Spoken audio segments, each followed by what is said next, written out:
जो बहुत तला भुना खाते हैं, खूब दूध घी उड़ाते हैं, उनको इंटरनल ऑर्गन्स पर फैट होगा ही होगा, इसमें समझने की बात नहीं है। तो जो घी तेल दूध आदि खाने पीने के शौकीन हैं, हार्ट के रोगियों को गोमुखासन, जो अभी हमने बताया, हार्ट के रोगियों को गोमुखासन या हार्ट का इंटरनल फैट कम करने के लिए एक। दूसरा जो है ये लीवर के लिए, लीवर पर, किडनी पर, आंतों पर, पेनक्रियाज पर फैट की लेयर जम जाती है और वो बड़ी ख़तरनाक होती है। Fatty liver, liver cirrhosis, hepatitis, बहुत तरह के उपद्रव होते हैं। तो एक तो ये और एक ये। तो ये लीवर, किडनी, आंतों, पेनक्रियाज पर जो एक्सेस फैट की लेयर जम जाती है, उसको कम करने के लिए ये 2 आसन, और साथ में कपालभाति, ये चलता रहेगा। तो liver, spleen, intestine, pancreas, uterus, ovary, prostate, इन सब के ऊपर, पेनक्रियाज पर जो एक्सेस फैट जम गया वो कम हो जाएगा। अब जो गले में एक्सेस फैट जम जाता है, गले में चारों तरफ, किसी की तो गले में इतनी मोटी गर्दन हो जाती है जो घूमती ही नहीं है गर्दन, हाँ, डबल चिन तैयार हो जाती है उनको। ये ऐसे 50-100 बार, 10-20 बार करने से बात नहीं बनेगी। 50-100 बार ऐसे ऐसे भी पूर्व गर्दन को यूँ घुमाए तो ये डबल चिन वाले भी, ये फैट यहाँ भी जम जाता है गर्दन में। हाँ, किसी के बाकी शरीर में नहीं, और गर्दन इतनी मोटी मोटी होती है। अच्छा, और किसी के डबल चिन भी होती है, फेस पर इतना वेट आ जाता है, चारों तरफ ऐसा गोलू मोलू से रहते हैं। तो उसके लिए ये देखो, ये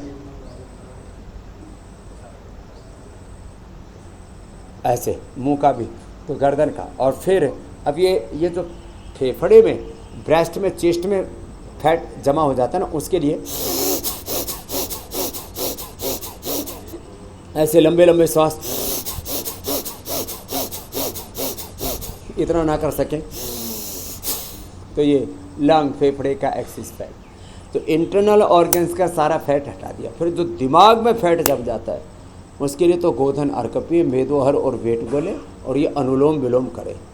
दिमाग के अंदर, वैसे तो दिमाग हमारा फैट से बनता है, फिर बोले यहाँ फैट कहाँ जमा होगा, तो यद्यपि फैट यहाँ जमा ऐसे नहीं होता है, फिर ब्रेन में, पिट्यूटरी ग्लैंड में ट्यूमर हो जाती है, स्कल के ऊपर नीचे, खोपड़ी के अंदर बाहर गांठें तैयार हो जाती हैं, अंदर इन्फ्लेमेशन हो जाता है, पानी भर जाता है, स्टंट डाल करके निकालना पड़ता है। वैसे तो हाँ,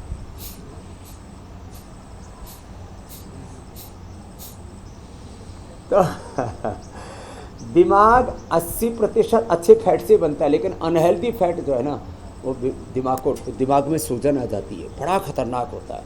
तो उसके लिए अनुलोम विलोम कर। तो आज सारे उपाय बता दिए अंदर तक के फैट को साफ करने के लिए। वैसे लौकी पूरे शरीर के एक्सेस फैट को धो देती है, और उसमें साथ में अर्जुन की छाल दाल पी ली जाए तो जो अंदर कहीं क्लोट और ये सब आने का, वेरिकोज वेन्स आदि आने की संभावना रहती है, उससे भी मुक्त कर देती है। और गिलोय और गूगल इसमें बड़ी भूमिका निभाते हैं, इसलिए मैं 3 चीज़ों को कहता हूँ। और गोखरू, जो प्रोस्टेट आदि में फैट जमा हो जाता है, फिर मोटे हो जाते हैं, 20 ग्राम के बजाय 40, 50, 60, 100 ग्राम तक पहुँच जाते हैं। तो गोखरू हमारे एक्सक्रीटरी सिस्टम को क्लीन करने के लिए, और जो सप्ताह में 1 बार ज़रूर खा लेना चाहिए, वो भी एक्सक्रीटरी सिस्टम को। गोधन अर्क पूरे शरीर के फैट को कम करने के लिए। और सेम ये लौकी जो है, ये भी पूरे शरीर के फैट को कम करने में बड़ी भूमिका निभाती है। और लौकी जो है, इतनी बड़ी भी लौकी यहाँ एकदम कच्ची होती है, देखो तो ये ऑर्गेनिक भी है। अब हम तो यहाँ ऑर्गेनिक दे देते हैं, तो हम अपने घरों में गमलों में लगा लेना, बालकोनी में लगा लेना, छत के ऊपर लगा लेना,